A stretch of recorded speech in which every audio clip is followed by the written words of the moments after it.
Kapal pesiar MS Artania berbendera Bermuda menyinggahi Pelabuhan Yosudarso Kota Ambon selama 6 jam pada Sabtu pagi. Kapal Artania dengan bobot 44.656 GT dan panjang 230,6 meter membawa wisatawan mancanegara sebanyak 1.024 orang dan 542 orang kru. Kapal pesiar merapat di Pelabuhan Yosudarso pukul 12 WIB disambut dengan tarian cakalele, tari lenso, permainan alat musik tifa dan toto buang yang menampilkan lagu khas Maluku. Setelah merapat, para penumpang dan kapten kapal itu disambut Sekretaris Kota Ambon Antoni Gustaf Latuheru dengan mengalungkan kain tenimbar khas Maluku.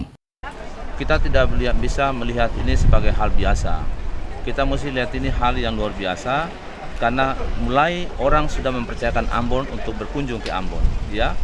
Dan nanti bulan Maret atau bulan April ada satu kapal lagi pesiar yang akan singgah di Pelabuhan Ambon dan masyarakat atau penumpangnya pasti akan turun ke Ambon. Nah, kita berharap juga masyarakat Ambon pada umumnya bantu kita, bantu pemerintah kota, bantu pemerintah provinsi supaya benar-benar apa yang kita ingin capai pada tahun 2020 itu bisa capai.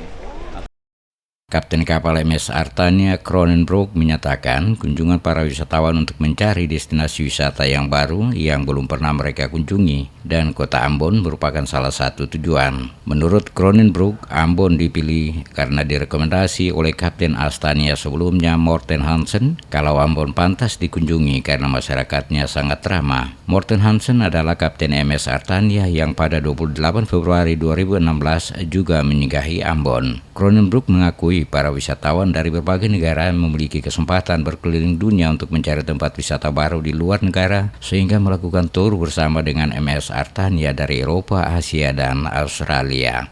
Welcome and we're very honored to be here. Indonesia is a beautiful place, beautiful country. The weather is with us and with our beautiful ship and all our wonderful guests and the beautiful people here in Ambon. It's really a true pleasure to be here. Absolutely, and thank you for having us.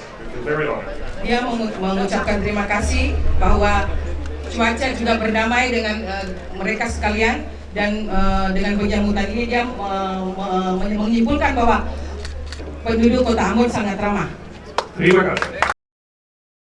Ambon merupakan salah satu dari kota tujuan dari perjalanan dengan menggunakan kapal pesiar. Selanjutnya perjalanan akan dilanjutkan ke Papua Nugini dan Australia. Sebelum singgah di Ambon, kapal pesiar megah itu menempuh perjalanan dari Jerman, Malaysia, Filipina, dan Ternate. Kronenbroek berjanji pihaknya akan menceritakan perjalanan ini ke kapal pesiar yang lain agar dapat melakukan kunjungan ke kota Ambon. Dirinya optimis ke depan semakin banyak kapal pesiar lainnya akan berkunjung ke Ambon dengan membawa lebih banyak wisatawan untuk berkunjung. Setelah singgah sekitar 6 jam, kapal pesiar yang datang dari Ternate ini selanjutnya meninggalkan Ambon pada pukul 16 waktu Indonesia Timur dan berlayar menuju Papua Nugini. Kedatangan kapal pesiar MS Artania ke Ambon merupakan kali kedua. Sebelumnya awal tahun 2016, kapal berbendera Bermuda itu juga sudah mendaratkan 794 turis asing ke Ambon.